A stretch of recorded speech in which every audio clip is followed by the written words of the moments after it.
তো ভিডিওটা এখন শুরু হচ্ছে দক্ষিণ ভারতের একটা ছোট্ট নদী। এই নদীটা প্লেন সমতল জমি থেকে 25 থেকে 27 কিলোমিটার উপরে আছে।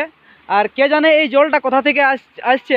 তো এইখানে দেখতে পাচ্ছ তোমরা নদীটা খুব সুন্দর একটা নদী, পাহাড়ের উপরে প্রায় 25 থেকে 27 কিলোমিটার উপর, পাহাড়ের উপরে এই যে নদীটা কোথা থেকে আসছে। আর এই দেখতে পাচ্ছ এইখানে কত জল বইছে, কত খুব ভালো জল। এখানে যে জলটা খুব ভালো দেখতে, ফ্রেশ জল।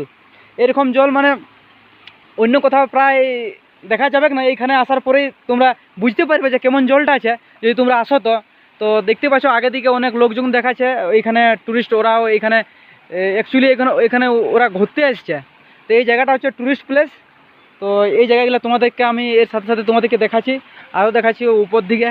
তবে জানি না এই জলটা কোথা থেকে এসছে, শুধু পাথরেই পাথর। আমরা পাথরের উপরে এখন চলছি। আর দেখতে পাচ্ছ মোটা মোটা কাঠ রয়েছে। আর কি বলা যায়, আগে দিকে একটা ঝর্ণা রকম দেখাচ্ছে, একটা ছোট্ট মোটো, ওটাকেও দেখাই তোমাদেরকে। তো এখানে একটুকু ছলকে যাওয়ার চান্স বেশি আছে, কারণ এখানে যে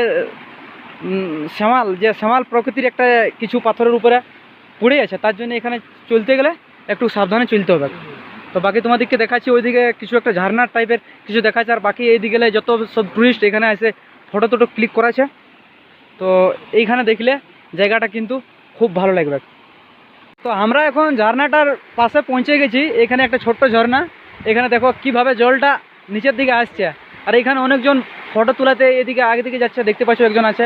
আর ওই দিক থেকে আরও অনেক যে ট্যুরিস্ট যারা ওই দিক থেকে আসছে আর এখানে ফটো তোলাছে। তো জায়গাটা দেখতে খুব সুন্দর।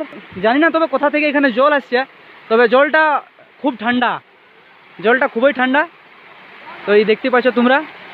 বাকি এদিকে গেলে অনেক টুরিস্ট এখন প্রায়, এখানে অনেক ভিড় ছিল, এখানে প্রায় ধীরে ধীরে ভিড়টা কিছু ঘটেছে। তাও আসছে, কয়েকজন আসছে, কয়েকজন যাচ্ছে।